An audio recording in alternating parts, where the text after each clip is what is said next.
Prime 710 FM so much. I'm known as the I feel like a little more. I need more. For a long time to suspend my kid co-hosted is spreading throughout the country and the planet. Some people it's not that big of a deal, but for other people it can kill you. You have a kidney problem, and so since you could be carrying coronavirus without getting sick, you get a microphone. I'm not going to bring kids into the station for a little while. Just because we have over 70 different people in the community coming through the studio every 2 hours and grabbing and touching and breathing on everything? Everything. I think that because it doesn't going to shops. I'm already, but kids could be carrying coronavirus from school and bring it to the station, and from the station, the kids. And the kids might take it home and give it to their grandma or a loved one at home who's sick and in isolation. So I'm just not going to involve children purposefully, directly, for a couple of years to get it because our population density is so freaking low. That's probably a good reason.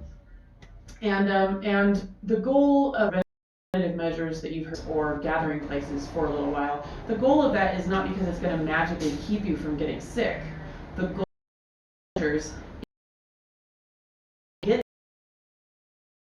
are ill, other people who are already immunocompromised. And as folks begin to get this new extra coronaviruses persist. Okay. And the conditions favor the virus better. I guess so it says can remain infectious from 2 hours to 9 days. Just hanging out. On a surface. On a surface. The colder the better. I guess that's what.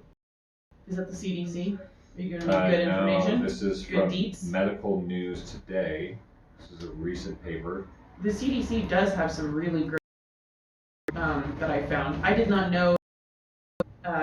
Really, you should only wear a face mask if you're ill. This is from the. Seems pretty legit. Is responsible to the most recent outbreaks. So yeah, they say at temperatures of 30 to 40 degrees Celsius or 86 to 104 Fahrenheit, coronaviruses tended to persist for a shorter time. Cooler, more humid conditions longer. So up to 9 days. So that's sort of I don't like that. That's a long time. I don't like that information. In my head, I thought it might just go.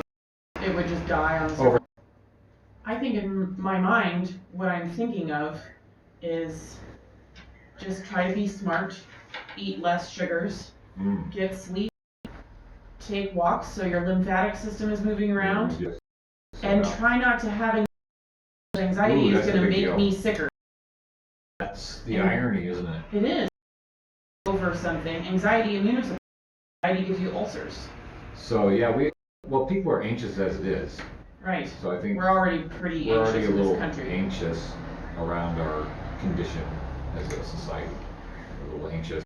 So add the plague on top of it. Plague anxiety, that's what I've been saying. And then tell people not to be anxious. Don't be anxious. You're making yourself more susceptible to being ill. I know it's a ridiculous thing to say. Oh, but you got to do it though. I mean, because it's a very real thing. Stress kills. I mean, this even more so than potentially going to we were just going to start a new war like a month ago, right? Yeah. Syria? Who was it? No, it was Iran. Iran, right. So we were maybe going to, in Butte, Montana, Iran was going to get us. About U.S. going to war in Iran. This makes sense to me.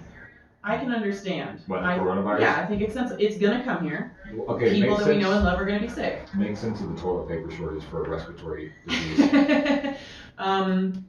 Because we're not animals. And if society is going to collapse, we are not going to descend into habits and not care about hygiene. And I think that civilized friends that switched to bidets a long time ago were way ahead of the curve. Yeah. Laughing at everyone. You know, I really did see a lot more bidet advertisements in the months leading up to the coronavirus announcement than I have ever seen. And and I'm wondering if they were alerted. Maybe you should start advertising how the hype goes. Yeah, they're like, okay, Bill Gates got a few $1 billion because saw the curve, and then there was who's that guy over there in Washington? Bezos? Bezos. He's in New York. No, I don't know. He's in Seattle. Anyway, $1 billion, and you gotta get creative. No, ordering off of Amazon is traveling all through some zones, right? Yeah, wow, that's interesting. Like, the of disaster in the internet age just doesn't quite compute all the way. And I don't want to do this whole ash people who are freaking out for a good.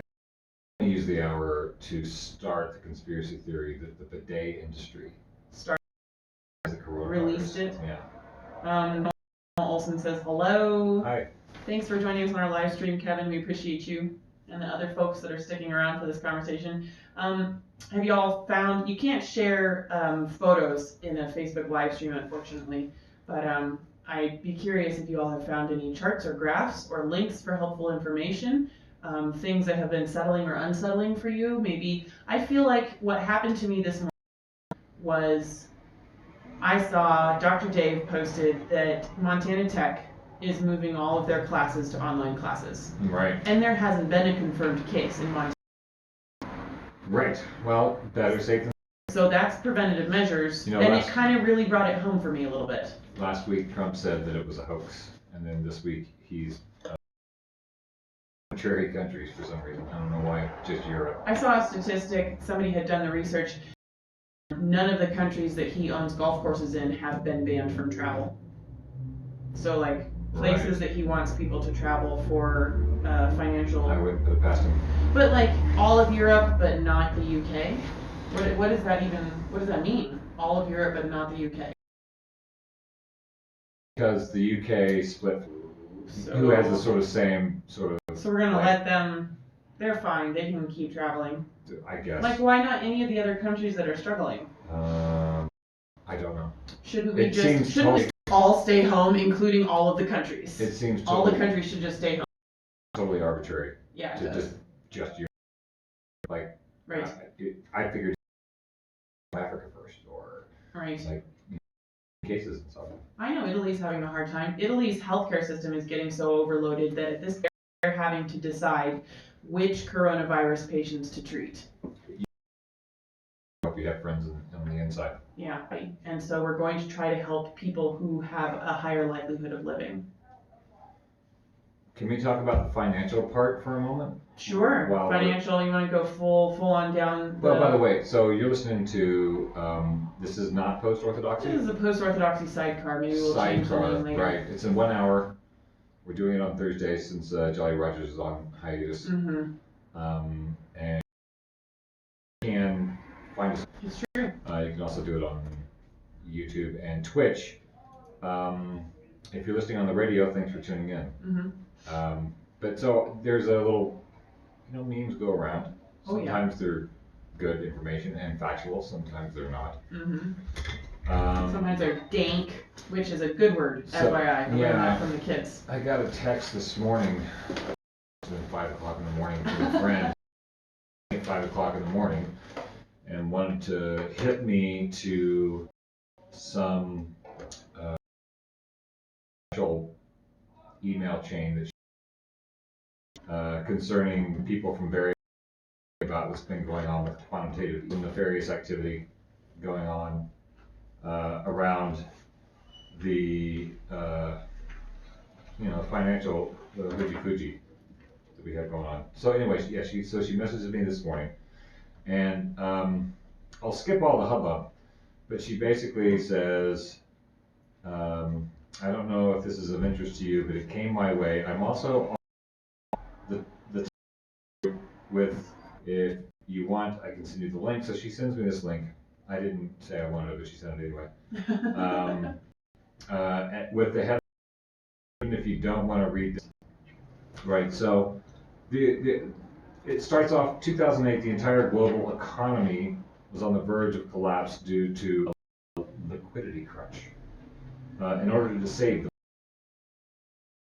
quantitative dates, 2008, 2009, 600 billion, another couple of billion, some more billions, some more billions, 400 billion. They just keep doing it, right, all the way up to 2013. Right. Somehow over 4.1 trillion Who's they? Federal Reserve. To Banks, basically. December, and they were saying that financial collapse before summer. And then this little meme came up today. So apparently the Fed has just injected $1.5 trillion. which means they printed more money. Just made it up. Digits. They just added the number so that people USD into short-term banking to stop rich people from getting poorer. People who know finance would be able to speak to that better. If you're interested, you can always join us on our live. Yeah, explain it for us. A little graph of the stock market almost immediately drops back down to where it was. So I don't know where that went. But they said this 20-minute bump cost more than the cost of the International Space Station, Apollo, the interstate highway system, ending homelessness in the U.S., and ending world hunger for a decade. What combined. So $1.5 trillion would do all that. You know, where are we going to get the money for healthcare? So yeah, 20-minute bump. It was. If you look at bumps as like the way drugs are bumps, you're already an addict. You've gone through it all. You just you do little bumps to sort of keep it going, keep it high rolling. alive. Yeah. So they $5 trillion bump, and if you look at the graph, it's back down to where it was when they threw in $1.5 trillion. 20 minutes, I guess. That's crazy. So that's something. I was thinking about the this election. So we were talking last week on the show. So we have this season. Mm-hmm. Election season. It was the Zika virus, MERS, or something like the SARS or Ebola. The romaine lettuce crisis. Right. So like these health crises tend to get really spiked on election years. In my cynical perspective, it's not to say that these things don't occur. They just seem to be much more dire in election years. It's an observable correlation that U.S. citizens are aware of and worried about health in election years. Right. And our last Sunday when we mentioned the corona, she's like, you do know people on other parts of the planet have this illness. But most of the time, people only hear news about the U.S. And so the fact that we are, like when the tsunami hit Japan, we heard about it for a little while, and then it went away, and we went back to hearing about news in the U.S. Right. Ebola was a thing. That was, I don't know if they call it a global pandemic. I wasn't. Is that redundant, global pandemic?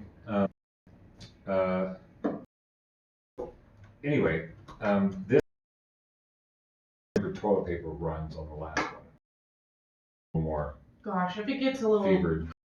In Georgia, people go buy toilet paper bread milk. Right. Because we're not savages. Right. So, I guess this brings me to the apocalypse fetish that I grew up with, being raised in a right-wing apocalyptic cult. So the end of the world was coming. Our end of the world was coming because of the Negroes and women trying to get equal rights, and hippies and radicals on the West. Anybody who was not a white male. People could just pull that soundbite out and use it. Right, they could. Scary.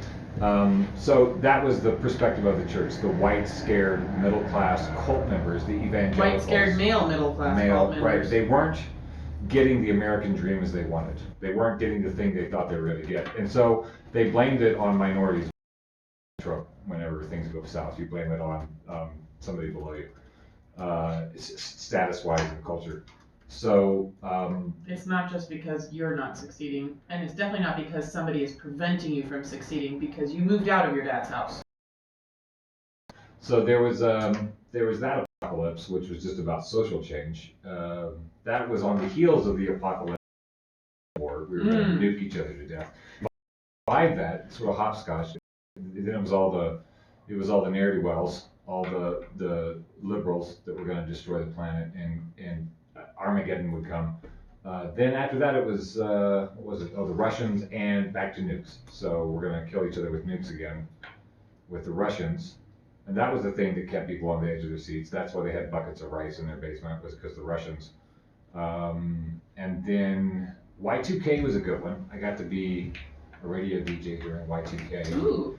I had a show way late in the evening, and then somebody would come to the show who had a paper that they had printed, and they were printing it weekly and distributing it all over town to teach people how to prep for how to be able to live without the systems that we live with. We're in Montana, we're challenged by certain things. Mm-hmm. This is how we get, so it was basically get to know your neighbor. How to recognize the signs of hypothermia. Get to know your neighbor. A positive approach. It wasn't a game theory version of stockpile guns and beans and just get prepared to bunker down and save yourself from the crazy people. Right, so there was one guy. That was my family version. Right. I was staying with this guy who had about $60,000 in credit card debt. And then he also had $60,000 in cash. Oh. And his goal was to pay off the credit card debt, but he heard about Y2K, so he just started holding on to the cash. He's like,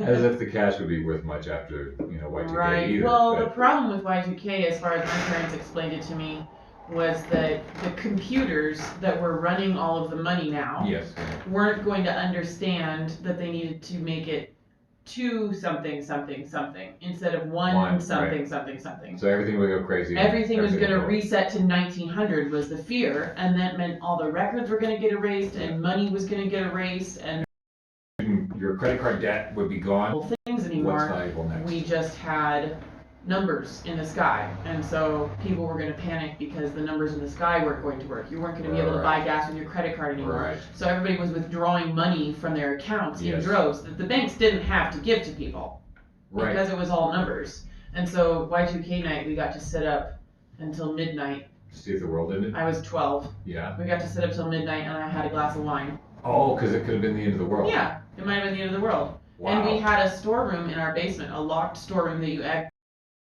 to go into it, which was a bad plan.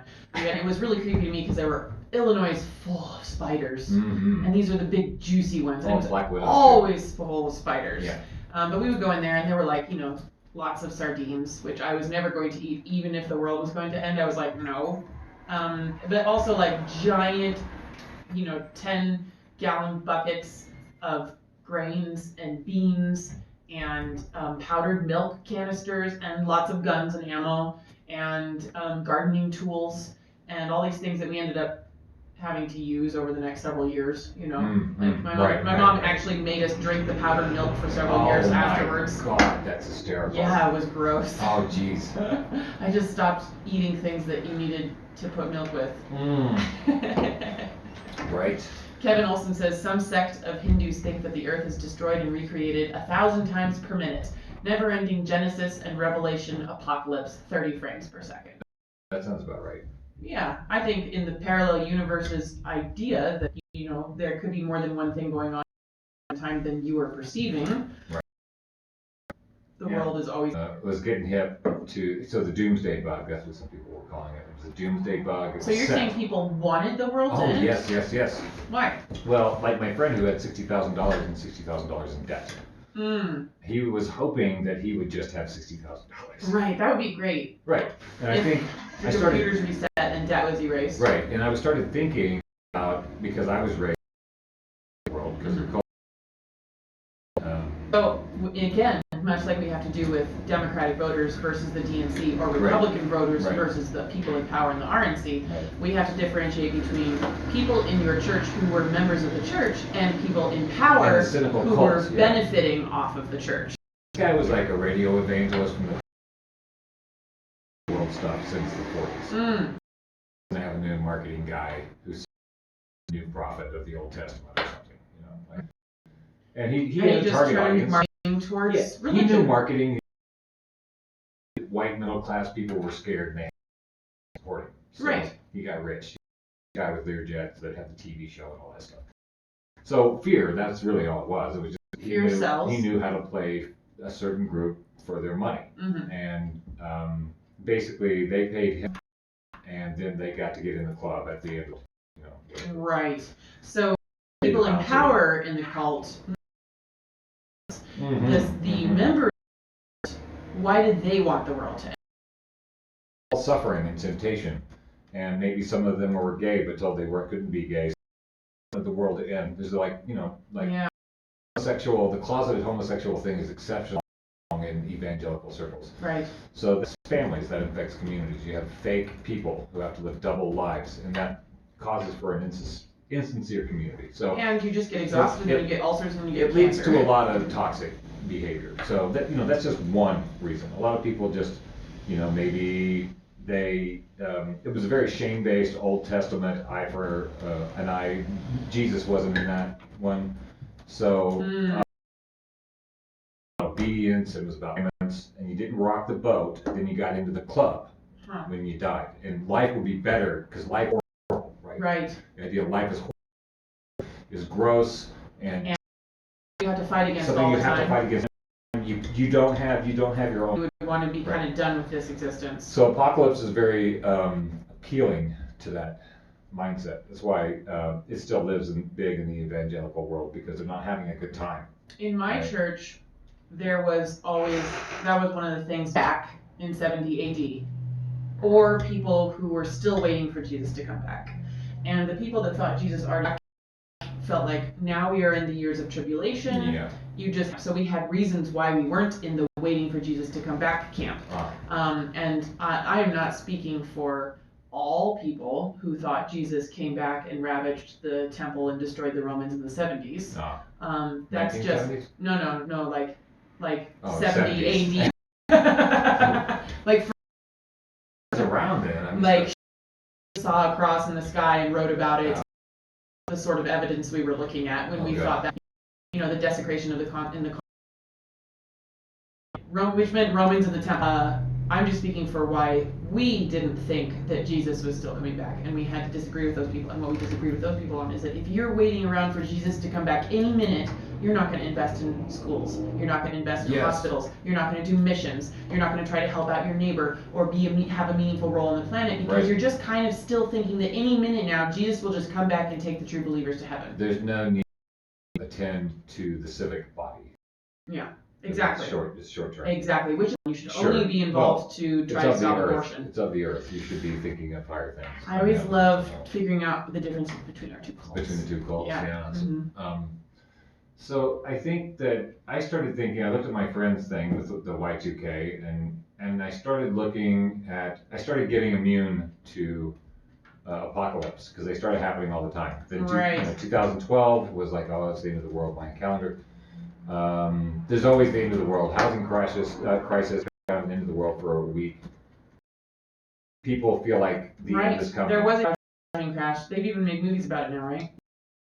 I think there's an appeal of apocalypse to people who are not happy. Yeah, and in specific, people who have a lot of credit card debt. That's what I think specifically people who've gotten in over their heads. Completely burdened, or healthcare debt. Or healthcare debt. Or any way where they don't feel like they can get out from under the big heavy number. When you say credit card debt, I can imagine people thinking, well, where you can't get off your back. That kind of thing, I think, really lends to fetishizing of everything breaking down. Boy, if everything breaks down, if I could just be free. I got me and my gun. And I know how to hunt. That's fascinating. The folks from the city don't know how to hunt, so I'll be fine, and I'll get my revenge on those jerks that seem to be having a better time than I am right now. Right, but everybody's not having a very good time. No, there's not a lot of people having a good time. So that's like pandemic suicide. It's like, it's a suicide rather than just, I'll just kill myself because this is horrible. I want to see the system burn. I don't want to kill myself. I kind of just want everything to end. Yeah.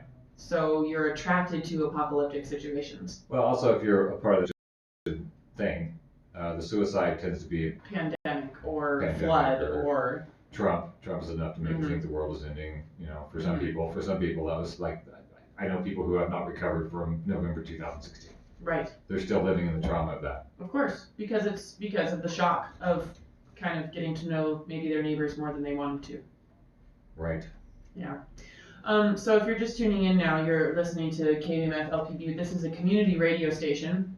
We're broadcasting live at buteamericaradio.org/stream, and we're also Twitch and YouTube this afternoon, which is a kid co-hosted talk radio show that I've been hosting for since I guess last summer, or no, summer 2018. Oh gosh, I'm almost coming up on 2 years. That's exciting.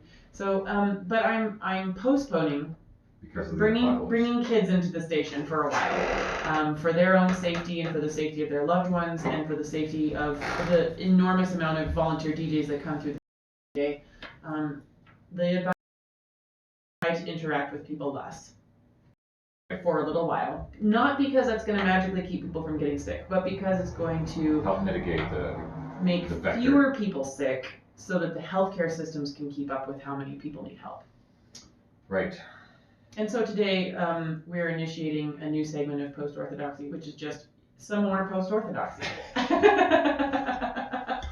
So yes, I like to try to, I have a news feed. I do have a bubble. I have my news bubble, my reality tunnel. So if I'm on Facebook, and Facebook has been a lot of politics and a lot of coronavirus and a lot of political coronavirus. That seems to be the majority of what's going on. Right. NBA getting Don't make canceled. Coronavirus political. It is political. It's kind of political. So that's the drumbeat right now.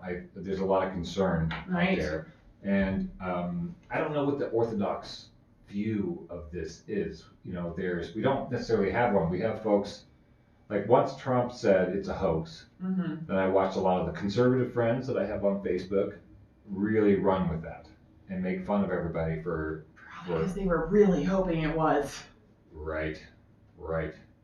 So then now they already bought their cruises. Oh yeah, right. So now Trump is like, not so much a hoax, global pandemic. So those folks are going to have to make an adjustment of which Trump they believe in or which one they're listening to.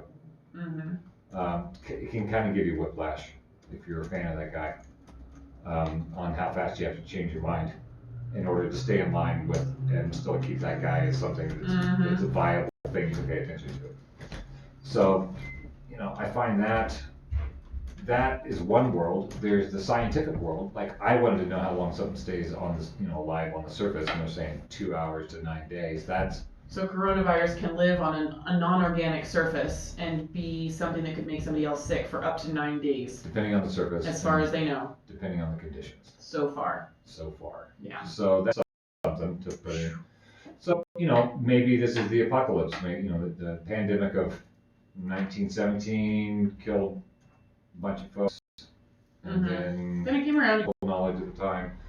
So who knows what's going to happen now? Right. It feels like we're going to be hearing that word for a while. I think it's going to hurt specific demographics. Yeah, I heard a bunch of artists hurting. Yeah, I have a lot of friends who make their living in the arts and have already lost thousands and thousands of dollars that they were expecting to have in 2020 because of gigs being canceled. An entire arts institute that I used to work at in Georgia has completely shut down for the foreseeable future. So all the artists are doomed. And let me tell you who's not shutting down. Of the NBA, like right. Sell concessions at the stadium, like that's going to be a lot of income. People who were counting on marketing off of those events for their podcasts. Yeah, right. What are you going to do with your sports podcast? Yeah. No sport. When there's no sport to talk about. Film festivals are shutting down. Left and right. South by Southwest shut down. Yeah, and no refunds. People are like, oh, boo-hoo, you can't go see movies. And it's like, no, this is a huge networking event for massive amounts of industry that is not just people who like to watch movies. Again, there's a lot of hopeful artists that just got their hopes dashed. Yeah. Guess you got to go back to your restaurant job for the next year. And guess what? Can't do that. They're not going to not. Right. Sorry, guys. I know people with wealth privilege which is a mentality where you don't realize how poor some people are, how poor most of the country is, who are just like, just don't go to work. Just take your kids out of school and don't go to work. Work from home. You can't work from home when you're in a restaurant job. Yeah. And if your kids have to come home from school, you definitely can't go to work. And now you might not be able to pay rent or get food. There are going to be a lot of desperate people trying to do anything except skip work and get home from school. Mommy wants you to wear the mask. Please just wear the mask to school. It's going to be before it gets better, unfortunately. I think so. It might end right after the election. I don't know. Well, I guess there are some flat earther types who think people are actually sick. You know, I sent you a cartoon that I found. Favorite coronavirus cartoon. And 3 viruses walk into a bar. Oh my gosh. 3 viruses walk, just drinking at a bar. Flu. And it's Black Death, like the guy with the crow mask? Yeah. With a mariachi hat.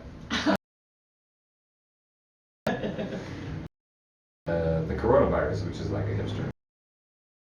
Hipster virus? With an ironic baseball cap. Funny, okay.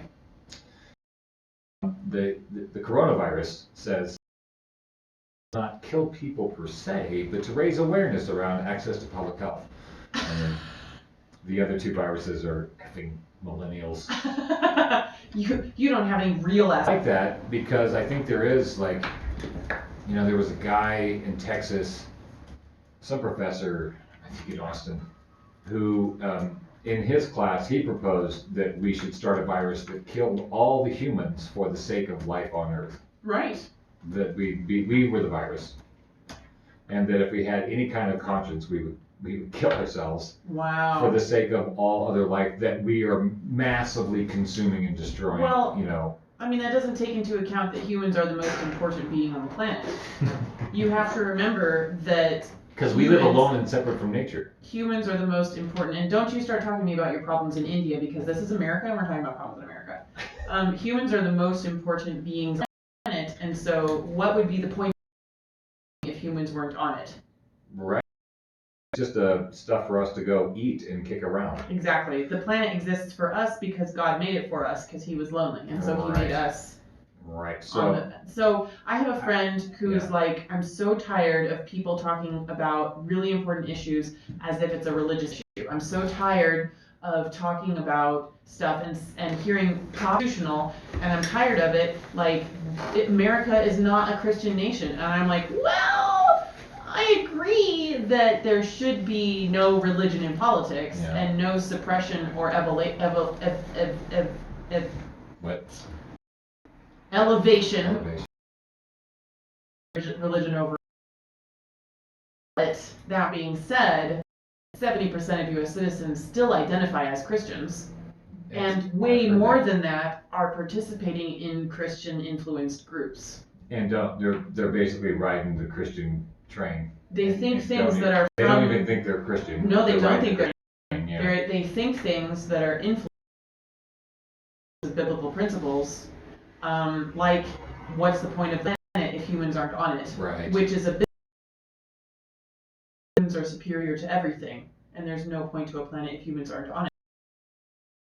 After several years of getting the thing, getting out of the cult, it is very difficult for me to accept that although individual deaths cause grief they died from, right. The planet is a good thing at this point for the considered to be a really harsh thing to say. How can you have a heart and say that? It's not. I think we should be able to put on different. We should be able to look through the world, look at the world. I don't think it's egregious to maybe a purge. Sort of nature sometimes does cull the flock, and this could be one of those things that is not necessarily evil but natural. Or it could be a bioweapon by the bidet industry. But does that make it evil? I don't know. Yes, that's also, I mean, you're kind of showing your background a little bit there, because that's also a Judeo-Christian idea that things are bad or good. Well, okay, so things that happen are bad or good. Like, that's a biblical religious principle, and not all religions Sure. stuff that happens as bad. Very good. So there. So I wanted to go down the road a little bit. And Mm-hmm. Boston, like, okay, what? Maybe there's a. I mean, you know, it depends on who matters. who matters, right? So there's a silver lining for the planet in general Yeah. if a lot of humans die, but that's not a silver lining for all the humans. Tell that to your, your grieving neighbors. Right. I mean, that's a real thing, but I think it's worth zooming out and looking at the thing. So I think we've been pretty good about being, we could probably handle this situation in a better way than Who's we are we? right now. We, this country, okay, and the the US. world in general. It seems like we're sort of a little more proactive about being quarantined. They quarantined a city. It wasn't a small city. No, it was like millions of people. Right, and that might have. That slowed things down That for might sure. have slowed some things down. I'm sure it did. Right, so that looked crazy at the time. Mm-hmm. That wow, a whole city just can't go anywhere. We may see that here. Mm-hmm. You may see quarantined zones. Well, all of Italy is quarantined now. Right. So I mean, I think when you start looking in those terms of like somebody today who was talking about in politics, all political. GOP, then we'll solve all the problems. The regular 4-year process to have elections to sort of let the left and right battle it out before we what? And it will slowly get better, even though for the last 100 years it's been slowly getting worse. So I'm thinking, coronavirus, when they say the NBA is canceled, possible are now possible. Right. So who thought sports ball was going to be canceled? Who thought sports ball was going to be? It is, and now it's a reality. Who's getting paid $6,600 a day from his part-time job to not come into work. Something like that. Yeah. So, part-time job. Yeah. So, I mean, as we move forward, there's people thought that they would never see in their. Mm-hmm. Is that what you're talking about? We could wait for the drastic measures and be agog. In the meantime, while we're healthy, might be a good time to think of some drastic measures to have a good time. Just don't fly, I guess. Organize online. Creatures who think we are immortal.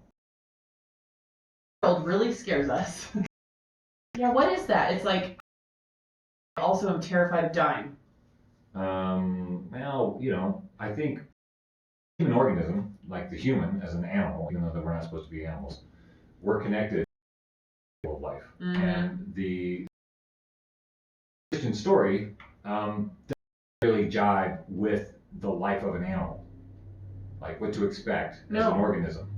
So the organism has a biology that is really hip to the whole death thing. It just knows that happens. But it's another story, and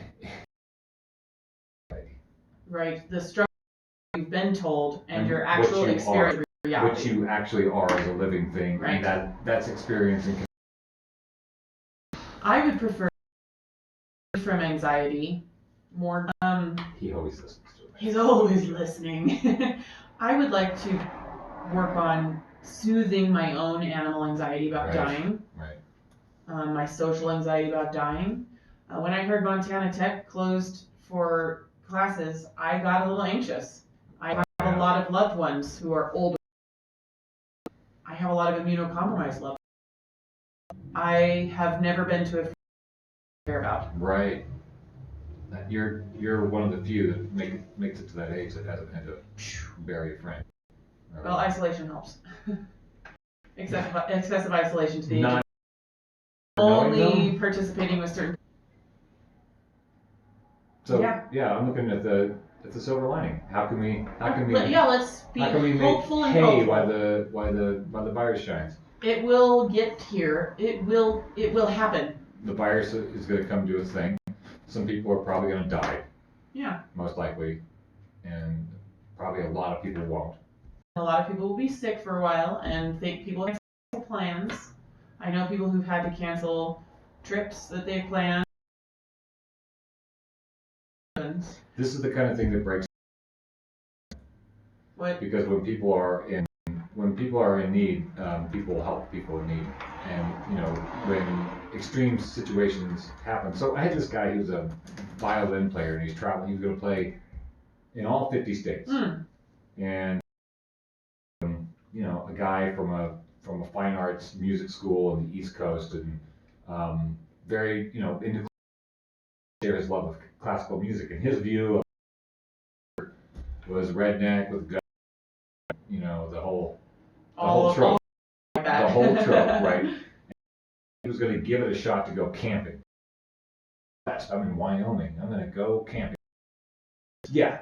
Okay. He's trying to give the American camp in my Prius, my violin. So he goes out to camp, and you know, you pay your $5 for your camp spot at a national park or whatever. And he gets there. Realize all the things you don't have. I don't have any of the things. Right. Right. Yeah. Like I had an idea of what I would do when I would go there, but I realized I've seen the movies. I am in the wild. Yeah.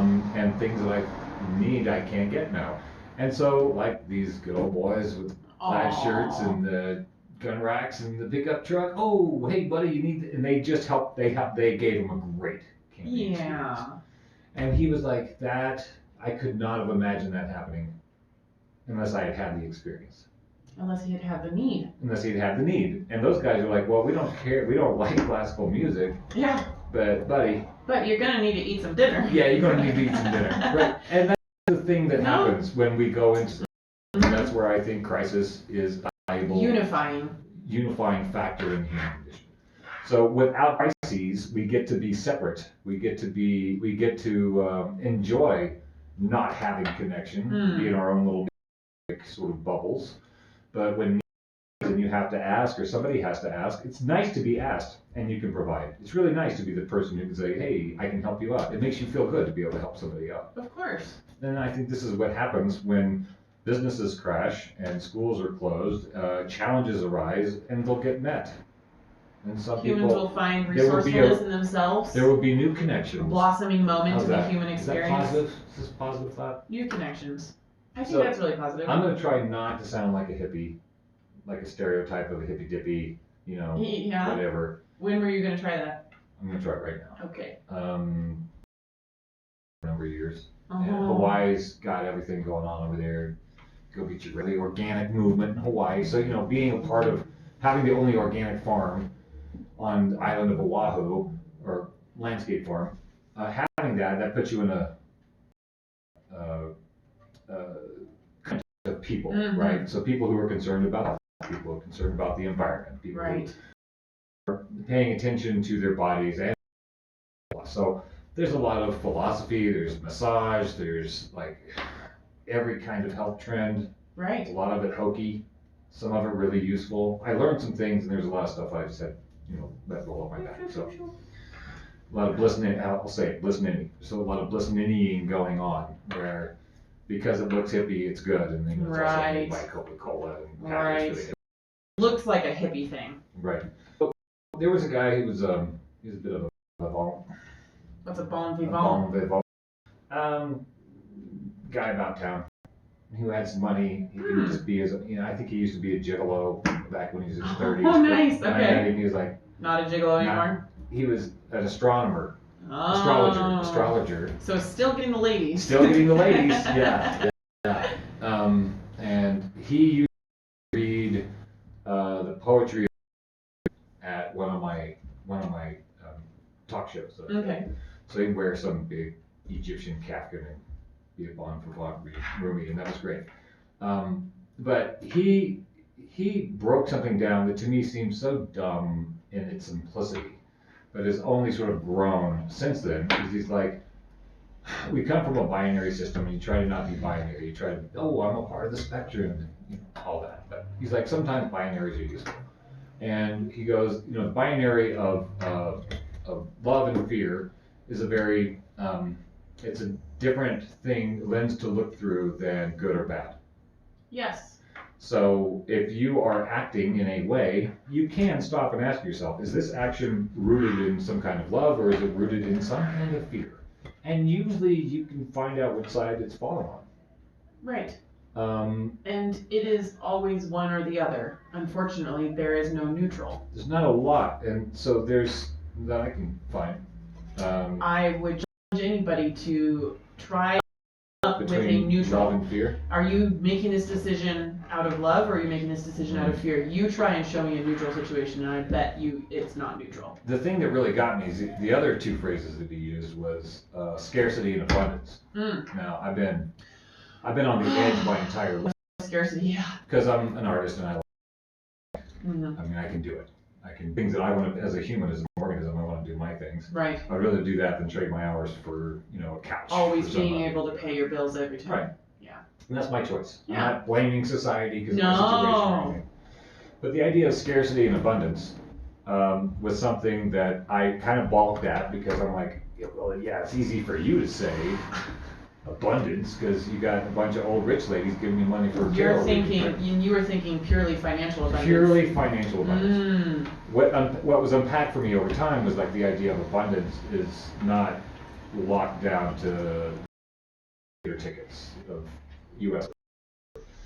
The idea of abundance, scarcity. Am I operating out of a fear of having, or am I out of a feeling of abundance, which does not necessarily means not scarcity. Not worrying About the future. Yeah. So for a very brief example because we're almost at the time example of thinking out of abundance versus thinking out of scarcity, I've been trying to clean out my office and my closet, and I have certain articles of clothing that I have kept for years because I'm afraid I might need one. I might need some tan slacks, and I won't have them. And I make a lot of decisions out of that mindset. And working through my office and realizing how many decisions I make out of the mindset of, I better keep this because I might need it someday and not have money to buy one, is a scarcity mindset. And a lot of decisions are made. You can also play that into relationships too. A lot of people stay in relationships because they are afraid of having nothing. Might not find anything better. Might not find anything else. And that's when it's good to ponder on whether or not you have the ability to perceive of 8 billion people on the planet. There are a lot of people out there. You might find.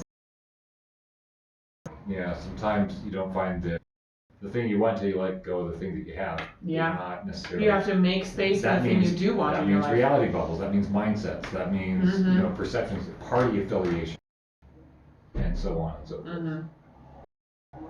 You have Coming towards the end of the hour. Should we play a song? Yeah. What do you have something in mind? I do. Oh, okay. I'm gonna play Rock Paper Scissors by Katsunyama. Okay. But that's okay. It's kind of cutesy for a show about the coronavirus. Oh, I was gonna play that song. What was the? I had the song that I was gonna play last night. I'm gonna tell you, and then you can look it up. You can look it up because I have to find it in my playlist. Oh no! Something has gone awry. It was a song that we listened to last night? Yeah, we were listening to it on the say other stuff about our show on Sunday and stuff, and I'll find it. So we have an Instagram now, Post-Orthodoxy on Instagram. I'm not going crazy with popular things because I'm also at the same time trying to build our website and set up a Patreon so that people who care about this kind of content and like podcasts available can help us buy the correct equipment to make an actually visibly enjoyable live stream, for instance. So our website not.com, ti.me, and our Instagram is Post. We'd love to see you over there to join the conversation about these sorts of issues. We have a show Sundays from 4 to 6. Kevin Olson says, "Play Free Bird." All right, what's your song, baby? Am I gonna be able to find it? Plug the thing in because it's hurting me now. Plug the cord in. It's Ron Gallo. Okay. The song is called "You Are the Problem." Oh. Okay, and this is a Radio Clean song. We're gonna find out. Go ahead. Oh boy. All right, it's 5 minutes long, and in those 5 minutes, we're gonna trade out and make time for Big Nancy to come in to do audio hallucinations. This is the guy that did the Happy Death Day song. Yes. That's cool. We could play that one too. I like Happy Death Day. That's a good. It's one of those songs that's grown on me so much that I like it now, even though I hated it in the beginning. Right. So thank you so much for tuning in today, guys. We appreciate all of you that were listening on the Real Radio and on buttemamericaradio.org/stream, as well as Kevin and friends that popped in on the Facebook live stream today, and Chef Boyardee on Twitch. Thanks for playing, folks. Yeah, we're gonna play this song, and hopefully it won't have any swears in it. So, body hallucinations.